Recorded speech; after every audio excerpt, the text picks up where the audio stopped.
We got a pretty good game here between number 15 and 14 on the FAF ladder.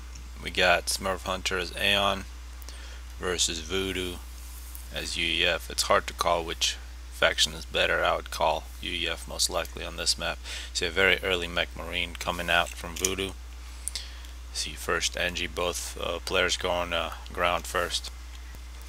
See the early Mech Marine runs into all the way to the ACU and gets killed.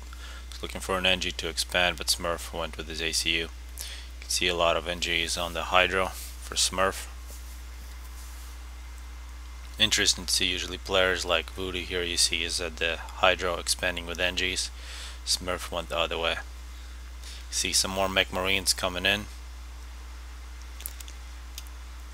And once again, the fact that Smurf expanded with ACU really neutralizes the Mech Marine threat.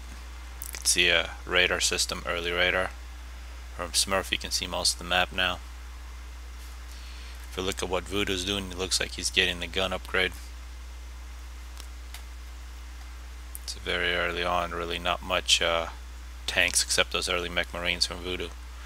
See a nice sizable Aurora Force right now. It'd be nice to move it in while Voodoo is upgrading. Actually an NG from Voodoo running into the Smurf's ACU. A little after 4 minutes, Voodoo gets his gun and starts moving out on the field. You can see his NGs are going to make some more factories now. He's got air planned. Really a huge tank advantage for Smurf.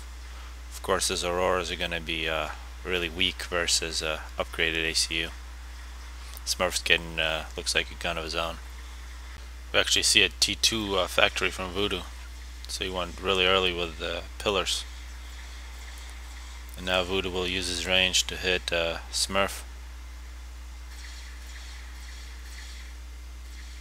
But Smurf actually gets T2 engineering and his ACU. He's got a lot of health now.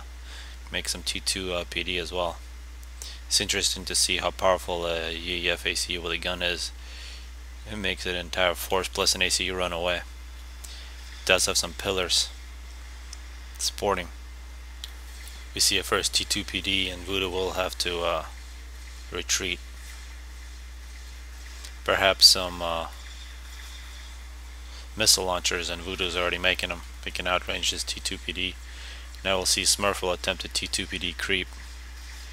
See his own NGs making T2 PD. If we look at this position, it looks like Voodoo got just a little more of the map. And all these tanks made by Smurfs are not very that useful anymore. This game went very quickly to T2 and PDs. Now you see the missiles from Voodoo. Actually Smurf going pretty low on health now. He's got to be careful. See an overcharge. So 22 kills for Voodoo, 6 for Smurf. You can see that these point defenses are vulnerable versus the missiles. Trying to get a tactical missile defense. You can see now it's working.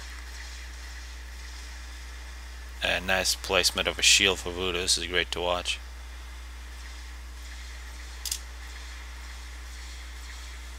Voodoo continues to roll through. Smurf has to retreat. He's got to get some more missile defenses and PDs here.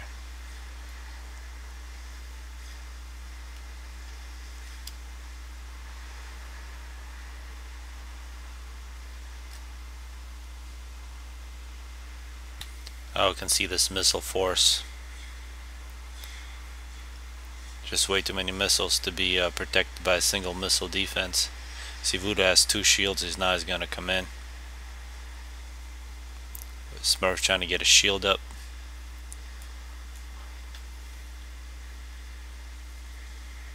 A very good play from those missile launchers from Voodoo. You can see Voodoo pushing really hard with his ACU, and he's got T2 NGs cleaning up all the mass.